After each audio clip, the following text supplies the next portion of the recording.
Ministério da Cultura apresenta Lei de Incentivo à Cultura. Produção Uruçu. Apoio Instituto CPFL. Patrocínio CPFL Energia. Realização Ministério da Cultura, Governo Federal. Em letras pretas que tremulam em fundo branco, Cronoscópio. Animação de uma espiral em preto e branco. Antes do Big Bang, o tempo não existia. Da lua cheia. Não existe tempo sem matéria. De meias E não luas. sabemos como é um espaço sem tempo. De um eclipse. Só conseguimos explicar nossa realidade levando em conta o tempo e seu efeito sobre o espaço e as coisas. Linhas retas O sobrepostas. tempo cronológico, conhecido em grego como Cronos, Milhares é uma delas. força natural que organiza eventos em sequência, independentemente do agente. É inexorável, sempre faz o que deve ser feito. Caminha para frente por todos os segundos, minutos, horas, dias, anos e eras, até o limite de toda a matéria do universo. Imensa bola Ele branca. afeta tudo. É o grande genitor de todos os eventos. As galáxias, estrelas, planetas, plantas, animais e organismos. Um ponto em movimento. Mas a partir de um certo momento, Animação Cronos percebe que não está mais sozinho. de um homem Seres cambaleante. sencientes começam a ser espectadores de seus próprios comportamentos, capazes de refletir sobre si mesmos e perceber o tempo de forma diferente. A cidade anoitece. Aprender, mudar, envelhecer, lembrar, amar, morrer. Construções e guindastes. Surge então Casulo Kairos. e a lagarta. Tempo subjetivo, tempo percebido. Desabrochar tempo do lírio. interpretado, Explodir das tempo gotas. presente. Rabiscos É acelerados quando de nossas pedestres. atividades afetam diretamente nossa percepção de tempo. Tênis pendurados em E também fios. quando todas as distorções dessa relação vêm à tona. Formigas se No defrontam. mundo moderno em que vivemos, Kairos deixou de ter o seu potencial criativo e rebelde. Pássaros Numa pousados. batalha em glória, tentamos controlar Cronos. Sinal Por sua verde. vez, nos controla. Amarelo. Para trabalhar mais, Vermelho. ter mais, consumir mais e, com isso, perder tempo de vida. Será que é possível reacender a chama da resistência de Kairos novamente? Da perspectiva de quem está andando, os pés dando passos. Um homem passa em frente a um grafite com rostos de Paulo Freire. A leitura do mundo precede a leitura da palavra. O mesmo homem num teatro. A relação entre o tempo cronológico, né, que seria o Cronos, e a percepção de tempo, ou como que você distribui suas atividades ao longo do tempo, que seria o Kairos, né? Na verdade é um conflito, né? Altair de Então, como o Souza. tempo a gente não cria, né, o tempo é algo que a gente experiencia, a gente mesmo tem que lidar com uma coisa que vai passar, independente do que a gente quer ou não, é um conflito. Pesquisador Unifesp. Percepção de tempo, apesar de ser algo muito básico, desde a física, mesmo na psicologia, tem uma diferença interessante entre três conceitos. Que é o conceito de tempo cronológico, a ideia de percepção de tempo Ele é e da branco. percepção da passagem do tempo. Com a cabeça raspada. Então tem o tempo físico, que é o tempo que a gente estuda no colégio. Touca com eletrodos. E É posta já tem num toda essa jovem. discussão se existe ou não, quão maleável ele é. Mas isso é razoavelmente independente do tempo percebido. Quando a gente fala aqui, o Einstein dizia que o tempo era relativo, isso não tem nada a ver com o tempo ser relativo para nós, seres humanos. André Cravo. Mesmo que pra gente o tempo seja relativo, porque a gente imagina que como você percebe o tempo pode ser modulado por uma série de fatores. Professor O que a gente chama de UFABC. percepção de tempo, na verdade, envolve uma série de habilidades diferentes. E a gente acaba colocando tudo embaixo do mesmo guarda-chuva, mas são coisas um pouquinho diferentes que parece que tem uma certa relação entre si. Dentro de percepção de tempo, tem uma primeira diferenciação importante, que é a sensação que a gente tem do tempo passando durante um evento e a sensação que a gente tem de quanto tempo algo durou quando a gente tenta lembrar daquele evento. Né? Então, enquanto o evento está passando, No teatro, algo André que e modula Altair. muito nossa percepção de tempo é a atenção. Jovem Então, com quando a gente presta eletrodos. atenção no tempo, sistematicamente o tempo não passa. Diante de um relógio. Quando você está prestando atenção em alguma outra coisa, está se divertindo, o tempo passa muito rápido. André. Então, isso é verdade enquanto o evento está acontecendo.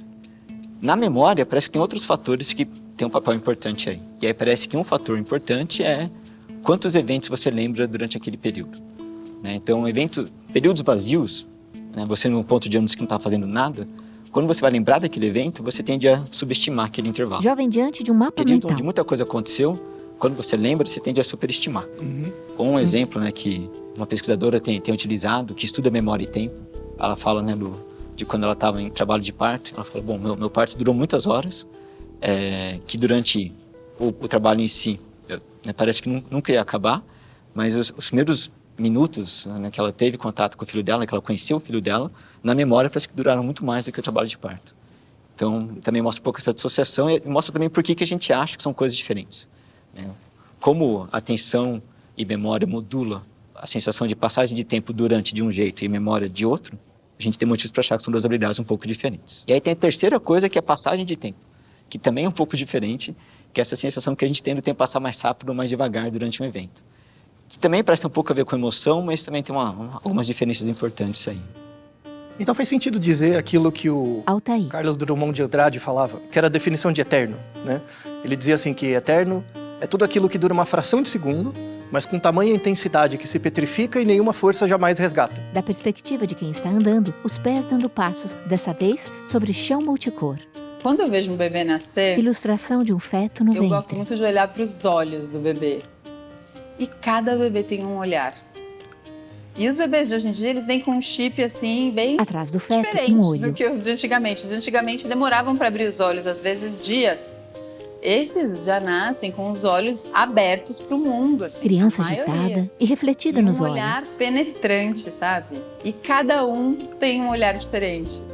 Toda vez que eu olho no olho deles, eu falo assim, gente, isso aqui Um livro é cai o início de uma biografia, né? e as páginas viram sozinhas. A percepção de tempo e espaço no parto, ela é Rosto de um bebê. bem diferente da percepção da vida cotidiana, assim. Eu sinto que abre uma fenda de tempo e espaço, assim, sabe?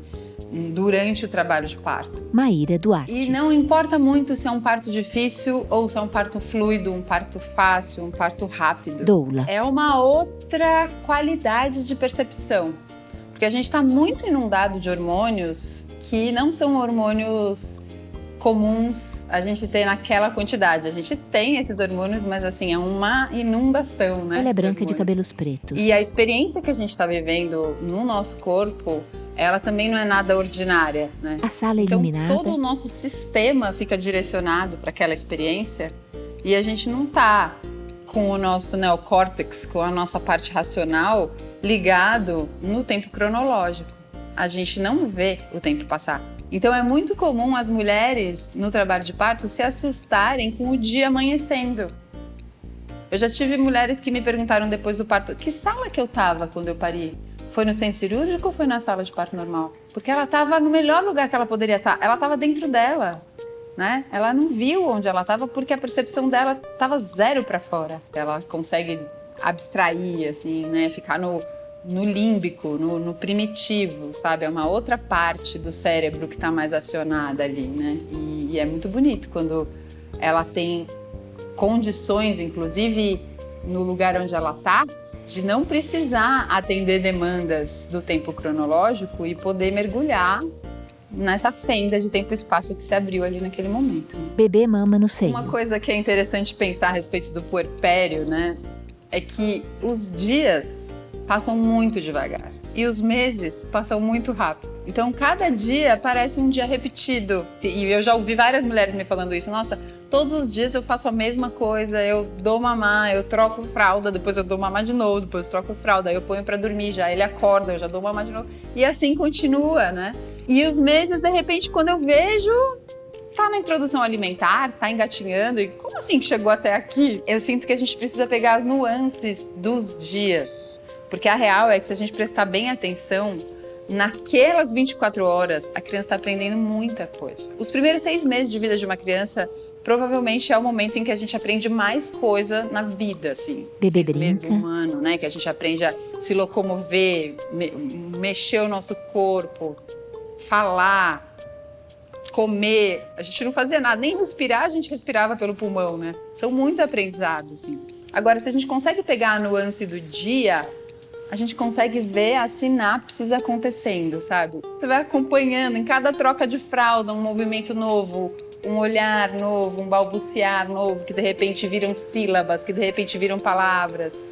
Então é muito bonito isso, a gente poder ter tempo de qualidade e presença com a criança, porque a gente percebe essas nuances diferentes de quando a gente está só no cumprir meta, sabe? Ticar a função do dia, assim. Num jardim, bebê por entre folhas. A gente uma vez conversou, né, sobre um livro do Oliver Burkeman, que chama 4.000 Semanas. Altair no teatro. Parece um número grande, 4.000, né? Não é tanto, dá 80 e poucos anos, né? 4.000 semanas. Que é mais ou menos a idade, de uma sociedade industrializada, rica, não é o caso do Brasil, infelizmente, mas uma sociedade rica, em torno de 80 anos é a média da vida das pessoas. Se você parar que a gente tem em torno de uns 40, a gente está na metade, mais ou menos na metade do caminho, né? Das 4.000 semanas. Se você parar para pensar que faltam 2.000 semanas na sua vida, é muito? Olha para André. Eu acho pouco. Acho que quando você para pensar que você só tem mais 2.000 fins de semana na sua vida, você só tem mais 2.000 semanas para ler livro, para ficar com suas pessoas queridas. E quando você para pensar, eu vou viver mais potencialmente 2.000 semanas, talvez pessoas da minha família vão viver menos. Então não é que eu vou ter mais 2.000 semanas com meus pais, com meus avós, com meus bisavós. E a gente é muito ruim em conceitualizar tempo, a gente é muito ruim, né, em ter uma noção de quanto tempo é uma vida, quanto tempo é um século, quanto tempo é uma geração. Essa quantidade de semanas que você tem para viver, não vai caber tudo que você quer fazer, não tem como, então você vai ter que fazer escolhas. E essas escolhas geram conflito. O fato da gente se preocupar, o tempo está correndo atrás da gente, a gente correndo atrás dele, é porque a gente morre, né? Então, querendo ou não, o tempo de todos nós é limitado, é datado. Isso é bom, por um lado, porque se não fosse, se a gente vivesse para sempre, tivesse muito mais de 4.000 semanas, a gente não valorizaria os pequenos comportamentos que a gente produz. Nesse sentido, a gente entraria em anomia. A vida perderia o sentido, o indivíduo perde o sentido, né? O sentido de existência, né? Se você pensa na sociedade do trabalho, em que você vende uma parte do seu tempo, obviamente, para receber algo e transformar isso em usos, né? Então, também em comportamentos e prazeres e coisas do tipo, é uma outra economia, né? Uma parte vai ter que ser para o trabalho e com base no que você ganha nisso, você vai investir uma parte nos seus entes queridos ou em experiências, em coisas do tipo. Talvez o grande desafio hoje da modernidade não é o quanto de coisas você experiencia ou o quanto de coisas você tem, mas a sua capacidade de poder escolher as coisas mais significativas dentro de um espaço limitado. É claro que você poder fazer menos coisas, você poder dedicar mais atenção a cada uma dessas coisas, vai melhorar seu desempenho. Agora tem que tomar cuidado para não individualizar um problema social. Então falar para as pessoas, se desliguem na internet, usem menos redes sociais, façam menos tarefas, não encham seu dia de demandas, é algo que algumas pessoas podem, mas algumas não. E de novo, essa divisão ela não é nem um pouco homogênea. Então tem pessoas que podem se dar o luxo de desconectar, tem pessoas que podem se dar o luxo de se conectar menos, né, de dedicar mais tempo a algumas atividades. E tem outras que não. Porque não é justo, né? A gente não vive numa sociedade justa, infelizmente. Ainda no nosso mundo moderno, a gente não consegue produzir tempo. E você não experienciar esses momentos, né? Você pegar dias a fio passando e sem ver o dia passar, no fundo você está perdendo vida, é algo muito importante. A animação de um homem que anda na cidade e num instante a cena se desfaz. Tem um socorrista que ele conta que no trabalho dele, ele enfrenta essa situação de ver pessoas que ele sabe que a pessoa vai morrer. Animação de ramos que uma crescem. arritmia tal que ela vai entrar na fibrilação ventricular e ela vai ter que parar e onde ele está não dá para ele cardioverter. Ou o que ele tem ali de recurso não é suficiente para manter a pessoa viva. Ou está atravessado de ferragens com sangramento imenso, está longe da base para poder transportar, ou se tirar ele das ferragens, ele vai sangrar mais e vai morrer. Ele sabe disso. Numa aquarela, e as pessoas perguntam para ele, eu vou morrer? pássaros atravessam uma E pessoa. aí ele conta que ele não tinha coragem de falar que sim. Mas um belo dia, ele começou a responder essa pergunta com a verdade. Uma idosa E abre ao a janela. contrário do que ele esperava, que todo mundo dizia que ia acontecer, que as pessoas entravam em pânico, ele não via isso. Ele via nos olhos da pessoa uma paz imensa. Dia claro lá fora. A inquietude da gente na hora de morrer, Ana Cláudia Arantes. subitamente, assim, agudamente, passa por essa avaliação do que foi nossa vida e 3 perguntas rondam. Médica A minha vida paliativista. faz sentido? Fez sentido eu estar nesse mundo? O que eu deixo de legado? O que eu deixo de lembrança para essas pessoas que eu convivia e para o mundo? E eu não queria ter feito mal para ninguém, eu queria pedir perdão. A idosa caminha com uma bengala. Então, esses 3 lugares são os lugares que estão mais disponíveis para a gente na hora de morrer do que o lugar do pânico, Ana é branca, mesmo agudamente. de cabelos pretos. Então, escolher o lugar do pânico é uma coisa muito mais rara do que a gente imagina. Por que a gente acha que o lugar do pânico é o mais frequentado? Porque nós ficamos em pânico quando a gente reflete sobre a nossa morte. Quando a gente pensa que ela pode acontecer, mas quando ela está acontecendo, você não vai entrar em pânico. Você tem coisas mais importantes para fazer do que ter a sensação de desespero. Mão enrugada desliza no tronco de uma árvore. Eles se sentem muito em paz nesse momento. Os relatos de quase morte são praticamente todos assim. De dar uma sensação de paz maravilhosa. E a pessoa que tinha medo da morte perde o medo.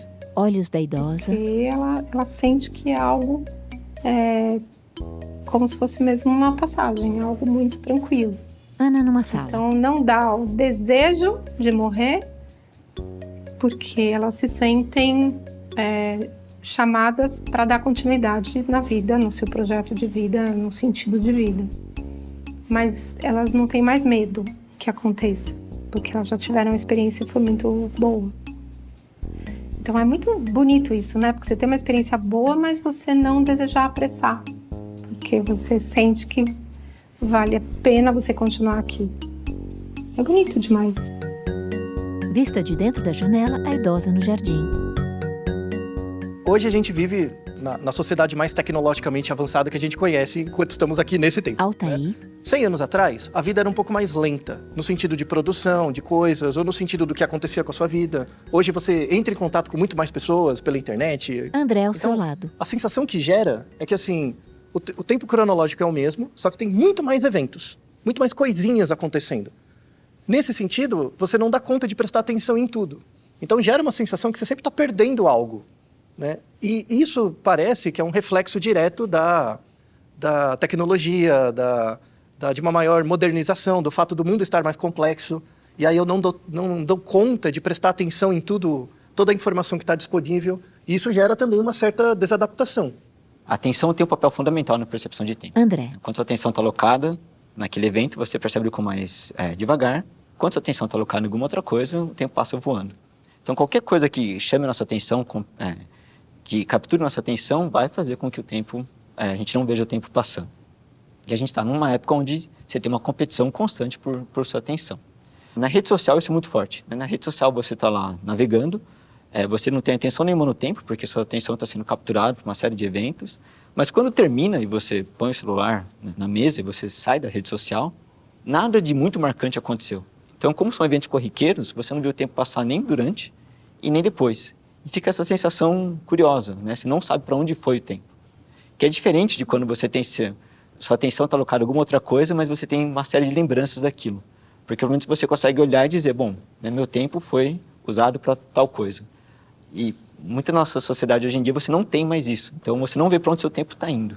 Isso é interessante, porque leva a crer que essa vida tecnologicamente bem abastada que a gente tem, no fundo é uma vida que a gente não merece viver, né? Porque a gente não guarda, não retém nada dela.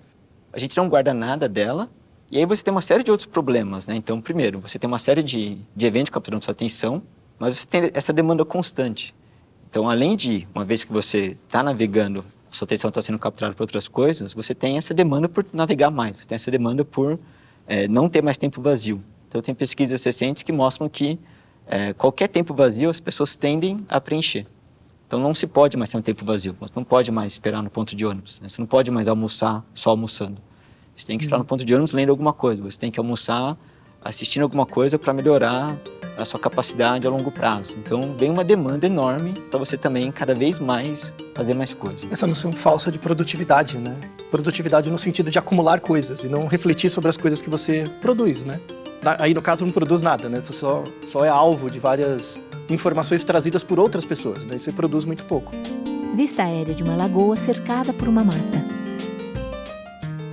O que as tecnologias digitais elas têm promovido, entre várias mudanças importantes, é efetivamente a aceleração da vida, né? Porque você está o tempo todo conectado, você está usando dispositivos digitais que te acompanham. Aterro sanitário. E que tem essa sensação de que você precisa estar o tempo todo sabendo o que está acontecendo. Agora, com a tua família, No teatro, com teus amigos, Sérgio Amadeu, com o seu ambiente de trabalho. professor Então, da essa UFABC. velocidade que tem a ver com o tempo, né, a velocidade newtoniana, ela é acelerada muito e ela acompanha o sistema. É branco e calvo. Porque a pessoa entra numa rede social, a rede social sabe que é ela e vai organizar a primeira página em função dos interesses não somente dela, mas dos interesses comerciais da plataforma, que em geral é vender, né? Então ela te coloca em amostras o tempo todo. Alguns chamam de bolhas, mas não é só bolha, porque o tempo todo você está sendo colocado em amostras que os algoritmos te colocam. E quem organiza a amostra? O algoritmo. Mas quem está pedindo aquela amostra? Alguém, uma agência, uma empresa, um prestador de serviço que quer te atingir. Ou um ideólogo que pagou por isso. Então, na verdade, isso gerou um outro tipo de negócio, né? Porque antes a gente está acostumado assim, eu produzo algo, eu vendo, você paga e compra. Não, agora não, né? Eu te dou algo de graça, você usa a minha infraestrutura, eu coleto os dados, eu tiro a sua alma, transformo ela em códigos, Gesticula. passo por aprendizado de máquina, extraio o seu padrão de comportamento e aí eu tenho você pronto para quem fala, olha, eu quero um cara que torce pro Corinthians, que tem uma idade tal, que gosta de pizza, que tenha uma adesão política X, aí eu atinjo esse microsegmento. No mundo anterior da comunicação de massa analógica, isso não era possível de fazer. E isso porque eu estou dentro de uma lógica de cada vez mais ser capaz de prender sua atenção e transformar essa sua concentração momentânea em algum negócio, em algo que eu vou te vender ou que eu vou te influenciar. Então isso, alguns pesquisadores, eu inclusive, nós chamamos isso de modulação do comportamento. O que é a principal forma que essas plataformas atuam é modulando o nosso comportamento. Nosso comportamento, ele poderia ser muito grande, mas eles vão reduzindo as opções de atividade, de ação, principalmente pelo controle do olhar. Aí você fala, não, a plataforma não produz conteúdo, então ela não influencia nada. Claro que ela influencia. Por quê? Porque ela monta aquilo que você vai ver, que você vai ler, que você vai ouvir. E quem monta? Um sistema algorítmico, em geral, uma rede artificial, né, uma rede neural artificial, que é um tipo de aprendizado profundo, que é chamado de inteligência artificial.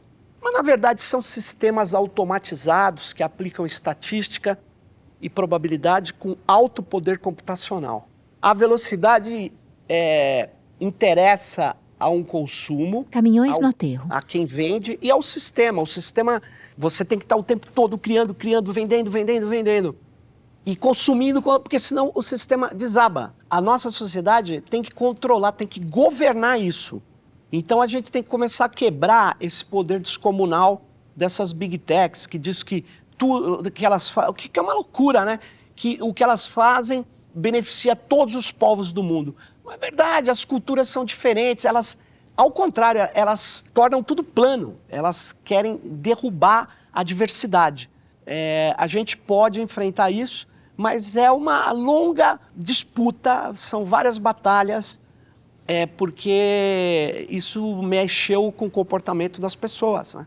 E isso forma sujeitos, que eu falo, sujeitos que são velozes, mas são cansados, né?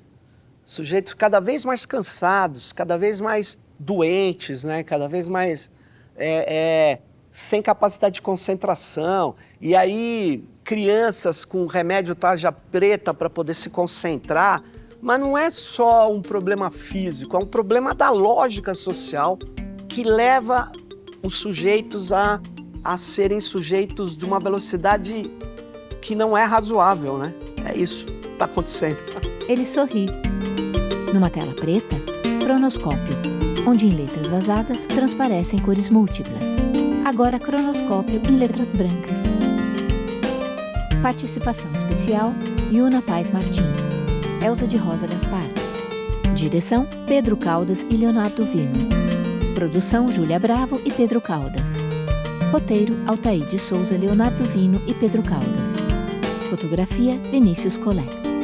Seguem outros créditos e agradecimentos e régua de logos.